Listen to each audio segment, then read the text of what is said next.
شکر ہم خدا کی ذات کا، خدا کی ذات کا نیا پھر دن ہوا۔ آج کی آیت۔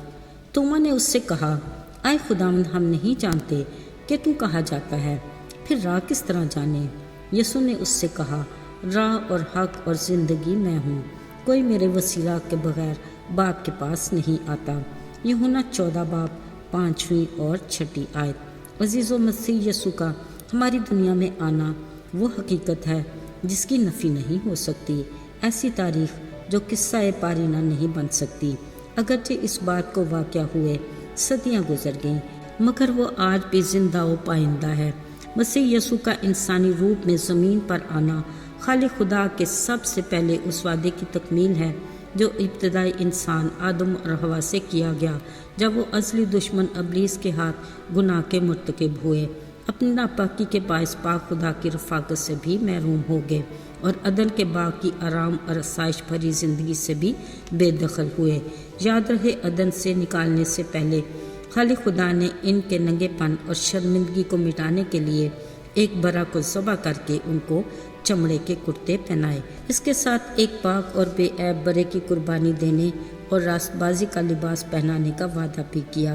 خدا کا یہ وعدہ مختلف ادوار میں کئی نبیوں کے وسیلہ سے پیشن گوئیوں کی صورت میں دہرایا جاتا رہا۔ یاد رہے، گناہ کے کفارے کے لیے مسیح یسوع کو پاک و بے عیب برے کی صورت میں پیش کیا گیا، جس کا ذکر مختلف نبیوں نے صاف اور سادہ الفاظ میں یوں کیا کہ خدا کا بیٹا روح القدس کی قدرت سے کنواری سے پیدا ہوگا، وہ داؤد کی نسل سے ہوگا جو کل جہان کی نجات کے لیے صلیبی موت مرے گا۔ اس کی راہ تیار کرنے کے لیے بیابان سے ایک آواز بلند ہوگی، پھر کلام مقدس کے مطابق تیسرے دن قبر اور موت پر فتح پا کر بڑی قدرت کے ساتھ زندہ ہوگا۔ عزیزو، کلام مقدس کے مطابق وقت پر ایک ایک لفظ پورا ہوا اور یسوع المسیح اپنا جلالی تخت، الہی شان و شوکت چھوڑ کر ہماری دنیا میں آیا۔ ہم گناہگاروں سے اپنی بے انتہا پیار کی بدولت حلیمی اختیار کی اور انسانوں کے مشابہ ہو گیا۔ حیرت کی بات یہ ہے کہ اگرچہ یسوع مسیح کے دنیا میں آنے کا مقصد واضح تھا، باوجود اس کے دنیا والوں نے یہ سوچا کہ وہ دنیا میں زمینی بادشاہی کرنے آ رہا ہے۔ اس کے اپنے شاگرد بھی اپنے استاد کے بارے میں یہی سوچتے تھے کہ وہ ایک دن رومی سرکار کے ظلم و ستم سے اسرائیلی قوم کو نجات دے گا، جبکہ وہ بنی نوع انسان کو ابلیس کے قبضہ سے آزاد کر کے گناہ گاروں کو نجات دینے آیا تھا۔ وہ نہ تو دنیا کا تھا اور نہ دنیا میں رہنے کو آیا تھا۔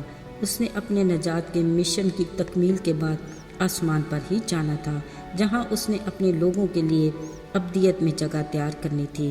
اگرچہ اس نے اپنی موت کا ذکر بار بار اپنے شاگردوں سے کیا، مگر وہ اس بات کو سمجھنے سے قاصر تھے۔ آج بھی عید فصح منانے کے بعد وہ اپنے شاگردوں سے اپنی صلیبی موت کا ذکر کر رہے تھے کہ شاگردوں پر ویرانی سی کیفیت چھا گئی۔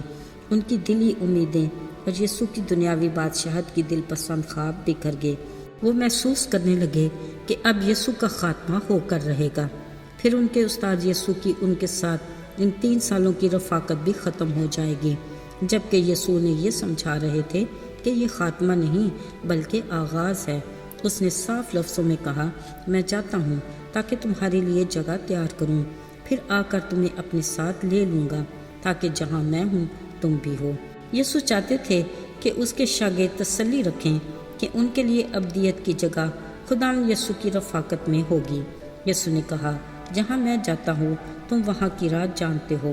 عزیزو، یہ ایک ایسی بات تھی جس کو اس کے شاگرد سمجھ نہ سکے، مگر توما شاگرد کے علاوہ کسی میں بھی یہ ہمت نہیں تھی کہ کوئی سوال کرے۔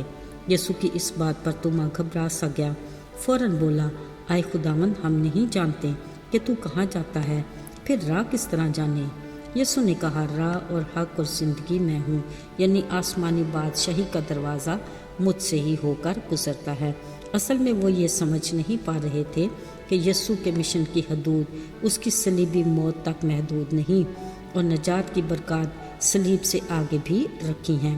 پس سوچ پھر وہیں اٹک جاتی ہے کہ اگر یسوع آسمان پر گیا تو زمینی بادشاہی کیسے قائم ہو سکتی ہے۔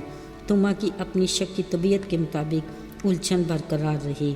یاد رہے، مسیحی ایمان ہمیں پہلے سے مکمل تیاری نہیں دکھاتا، بلکہ تقاضا کرتا ہے کہ ہم ایمان سے چلیں، جس کے لیے یسوع کو گہرائی تک جاننے کی ضرورت ہے۔ یسوع نے فرمایا، راہ، حق اور زندگی میں ہوں، کوئی میرے وسیلہ کے بغیر باپ کے پاس نہیں جا سکتا۔ عزیز و خدا باپ اور آسمانی بادشاہی تک پہنچنے کے لیے اس نے کہا، جو میرے پیچھے آنا چاہے وہ اپنی خودی سے انکار کر کے اپنی صلیب اٹھائے اور میرے پیچھے ہو لے۔ یہ ہے وہ حق اور سچ کی راہ جس پر چل کر ہم ہمیشہ کی زندگی کے وارث بن سکتے ہیں، یعنی آسمانی مقام جو یسوع نے کہا، میں جاتا ہوں تاکہ تمہارے لیے جگہ تیار کروں۔ عزیز و خدا ہمیں توفیق دے کہ ہم حق اور سچ کی راہ پر ثابت قدمی سے چل سکیں تاکہ ابدیت ہماری منزل ہو۔ آئیے دعا کریں۔ زندہ جلالی آسمانی باپ، ہم تیرے فضل کے اور اس امید کے لیے شکر گزار ہیں جس کی راہ تو نے ہمیں دکھائی۔ تو ہمیں صداقت کی راہ پر ثابت قدمی عطا کر تاکہ ہم ابدیت میں تیری رفاقت میں رہیں۔ یسوع کے مبارک اور بابرکت نام میں مانگتے ہیں، آمین۔